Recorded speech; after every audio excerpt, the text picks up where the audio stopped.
Tahukah Anda, bertahun-tahun saya mencari jawaban atas hati yang sangat ragu dengan paham-paham seperti ini.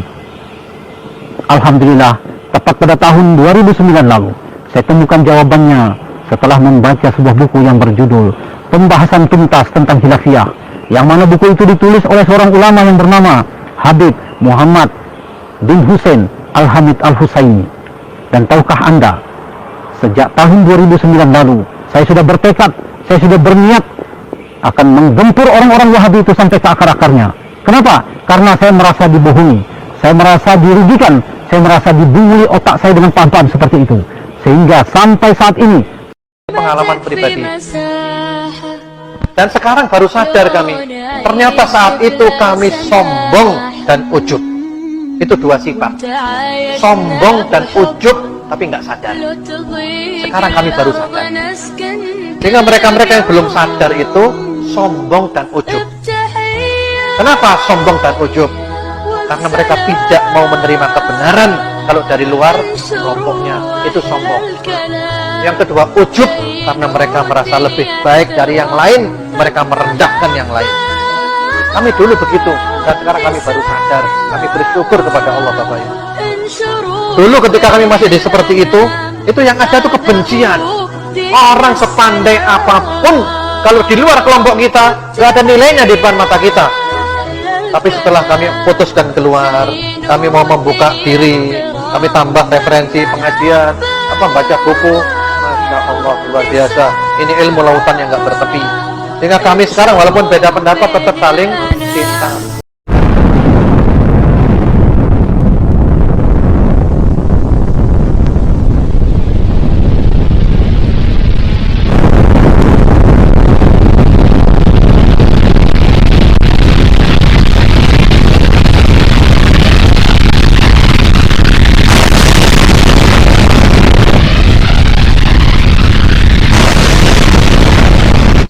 Bismillahirrahmanirrahim.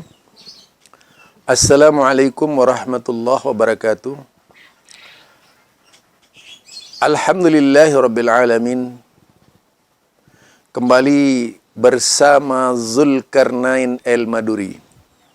Fa inna ahsanal kalami kalamullah wa khairal huda huda Muhammad sallallahu alaihi wasallam wa syarrul umuri muhdatsatuha. Fa inna kulla muhdatsatin bid'ah wa kulla bid'atin dalalah wa kulla dalalatin finnar.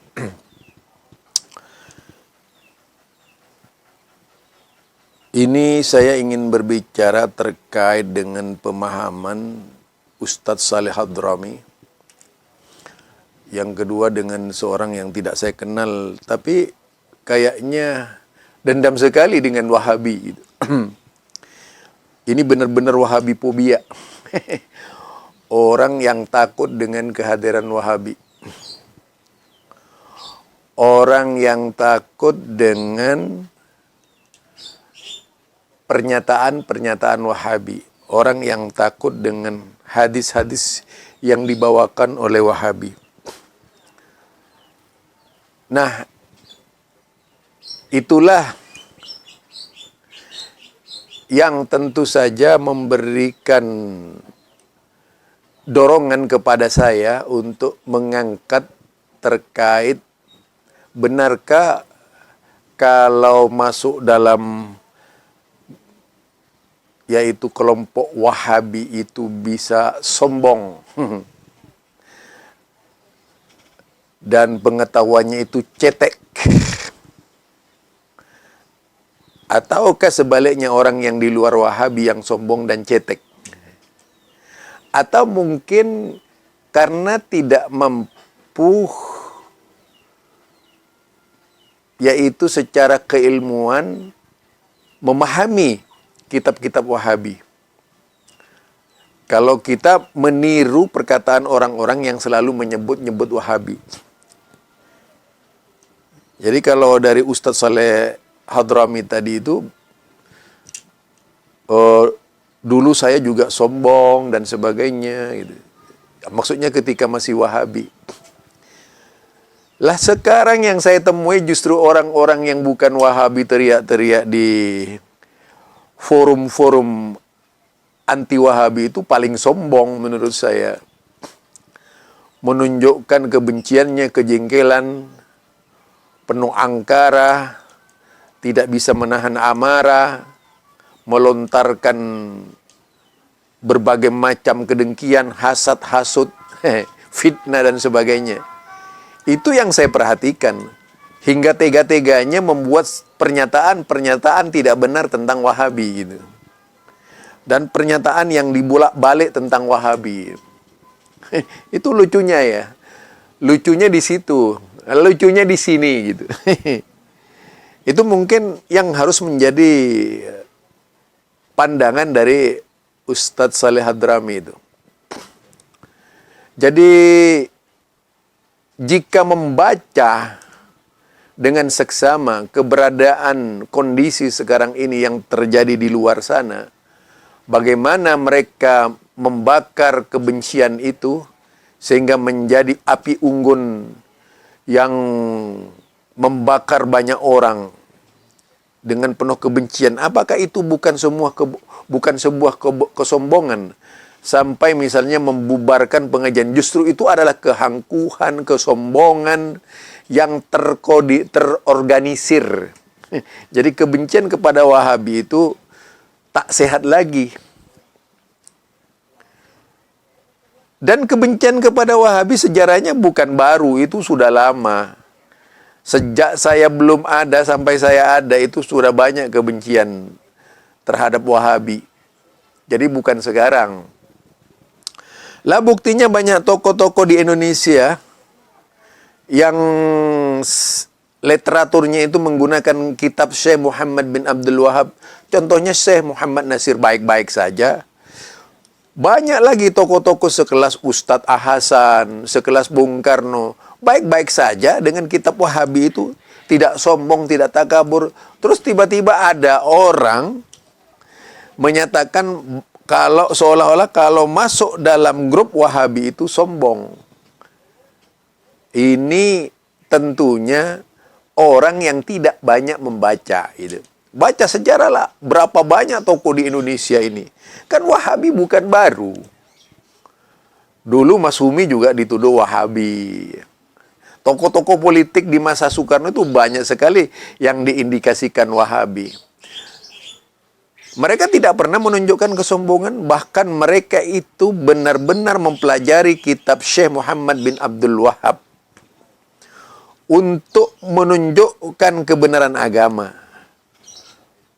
Bahkan Bung Karno mengakui, jadi seandainya tidak ada Syekh Muhammad bin Abdul Wahab menurut Bung Karno itu, mungkin Arab ya seperti sebelum Syekh Muhammad bin Abdul Wahab. Tidak ada kemajuan berfikir.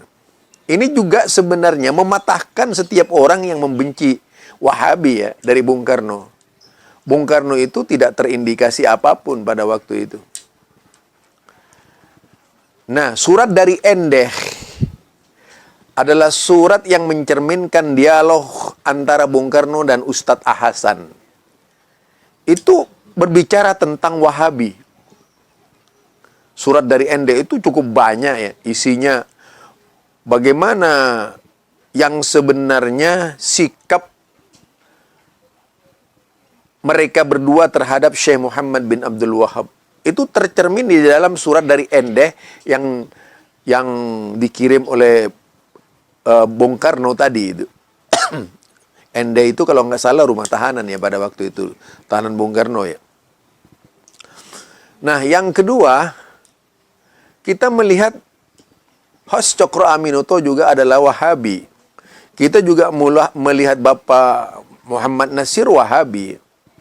Banyak Wahabi di Indonesia ketika itu menjadi tokoh-tokoh politisi yang melahirkan gagasan di Masumi. Walaupun pada waktu itu Masumi menggabungkan antara kelompok-kelompok tradisi dengan kelompok-kelompok modern. Tetapi tidak ada masalah apa-apa. Namun kemudian ada usaha memang mendistorsi Wahabi dengan berbagai macam cara. Di antara salah satunya ya terorisme. apakah itu memang benar-benar dari pengikut Syekh Muhammad bin Abdul Wahab, atau ada kaderisasi khusus yang dilakukan oleh kelompok-kelompok tertentu agar bisa memberikan pengaruh terhadap penganut-penganut atau pengikut-pengikut Syekh Muhammad bin Abdul Wahab itu. Itu bisa saja terjadi gitu. Itu yang pertama. Yang kedua berkaitan dengan mengatakan kalau saya masih hidup akan saya lawan terus, saya membawa dendam kepada Wahabi. Seperti yang diucapkan oleh orang yang ada di video ini. Jadi kebenciannya itu memuncak. Apakah memang benar dia mengetahui ilmu atau hanya sekedar tahu dari orang lain gitu ya. Masa orang sekali berbung Karno memuji-muji Wahabi kalau Wahabi itu jahat gitu? Atau memang ketidakmampuan orang-orang yang mempelajari kitab-kitab Syekh Muhammad bin Abdul Wahab, kitab-kitab yang disenyelemin pengikut-pengikutnya Syekh Muhammad bin Abdul Wahab dan sebagainya. Ketidakmampuan membuat analisis terhadap tulisan-tulisan mereka sehingga berakibat fatal dan memunculkan statement yang tidak bersahabat terhadap Syekh Muhammad bin Abdul Wahab. Atau karena mungkin terlalu banyak pengaruh pemikiran-pemikiran anti Muhammad bin Abdul Wahab. Bukankah dulu itu di Mekah ada Syiah, ada kelompok Kuburiyun dan sebagainya gitu. Bisa saja itu terjadi. Jadi itu menurut saya kebencian tidak beralasan terhadap Syekh Muhammad bin Abdul Wahab. Banyak orang-orang yang sangat konsisten itu membela kebenaran agama Islam. Mereka tidak pernah takut itu. Dalam artian menegakkan sunnah sejak zamannya, yaitu persis Persatuan Islam, kemudian zamannya Al-Irsyad, menegakkan sunnah Nabi Muhammad SAW yang sebelumnya melahirkan Muhammadiyah sampai lahirnya Tarjih Muhammadiyah. Baik-baik saja, tidak ada masalah. Apa yang salah itu? Yang jelas pan-Islami itu mempengaruhi seluruh jagat Islam, sehingga banyak tokoh-tokoh Islam yang berusaha membebaskan negaranya dari tahayul bid'ah dan khurafat. Itu ya. Jadi saya pikir orang yang benci Wahabi itu adalah orang yang tidak bisa membaca sunnah Nabi, yang tidak biasa membaca ajaran Rasulullah. Ajaran Syekh Muhammad bin Abdul Wahab itu kan sunnah dari Rasulullah Sallallahu Alaihi Wasallam. Ya. Lalu bagaimana mungkin bisa membuat orang itu sombong? Lalu bagaimana mungkin bisa membuat orang itu takabur?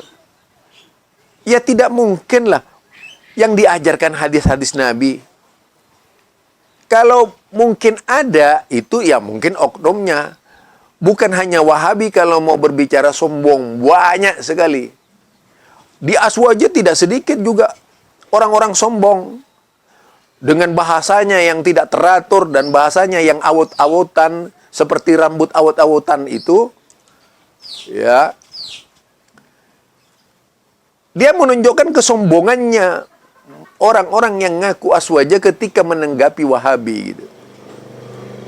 Iya Pak, berbicara saja seperti rambut awut-awutan. Jadi itu ya kalau mau berpikir sehat, waras gitu, tidak sakit-sakitan. Jadi kesombongan itu bukan karena sebab pengaruh dari orang, tetapi lebih bersifat individu. Kalau memang agennya sombong, ya pasti lahirnya sombong lah. Pasti dia besar menjadi orang yang sombong. Orang yang takabur dan sebagainya. Tidak ada kaitannya dengan pemahaman agama. Jangan terlalu tolol lah kita di dalam memahami agama gitu. Ini dari saya, Zulkarnain Al-Maduri. Mudah-mudahan mereka yang eksis berada di dalam ruang lingkup pemikiran sunnah yang dikembangkan oleh Syekh Muhammad bin Abdul Wahab tetap istiqomah, tidak berpindah-pindah haluan. Ya, tidak perlu takut dalam menegakkan sunnah. Toh yang menilai itu Allah. Siapa di antara kita yang paling benar? Itu ada di tangan Allah Subhanahu wa ta'ala. Mereka yang mengadili kita dengan penuh kesombongan, menuduh kita itu keluar dari ahlus sunnah, sebenarnya adalah bagian dari kesombongan itu sendiri. Karena memang kemudian ketika dibanding-bandingkan, setelah saya membaca kitab lain, katanya Salih Ad-Drami itu ya. Kitab apa yang dibaca saya kurang tahu itu. Padahal saya ini dari Kuburiyun asalnya. Saya ini orang Kuburiyun asalnya. Kemudian menyadari dulu apa sih yang tidak diamalkan dari amalan-amalan bid'ah, amalan syirik itu semua diamalkan oleh saya. Justru pada akhirnya saya menjadi orang yang paling tenang dan nyaman ketika mempelajari kitab-kitab Syekh Muhammad bin Abdul Wahab. Kitab-kitab pengikutnya Syekh Muhammad bin Abdul Wahab atau murid-muridnya. Karena kalau sudah membaca kitab Syekh Muhammad bin Abdul Wahab itu akan merujuk kepada orang-orang sebelumnya seperti Ibnu Qayyim Al-Jauzi, seperti Ibnu Taimiyah dan sebagainya. Ya kalau orang bodoh mana mungkin tahu berbicara seperti siapa pengikutnya Syekh Muhammad bin Abdul Wahab. Tidak mungkin lah. Orang bodoh itu akan selalu membawa panji-panji kebencian secara bergilir menjadi saling sambut menyambut agar kebencian itu tetap secara terwaris diwarisi oleh generasi-generasi akan datang. Tujuannya ya tidak lain menutup akses dari gerakan dakwah Syekh Muhammad bin Abdul Wahab. Subhanakallahumma wa bihamdika asyhadu an la ilaha illa anta astaghfiruka wa atubu ilaik. Assalamualaikum warahmatullahi wabarakatuh.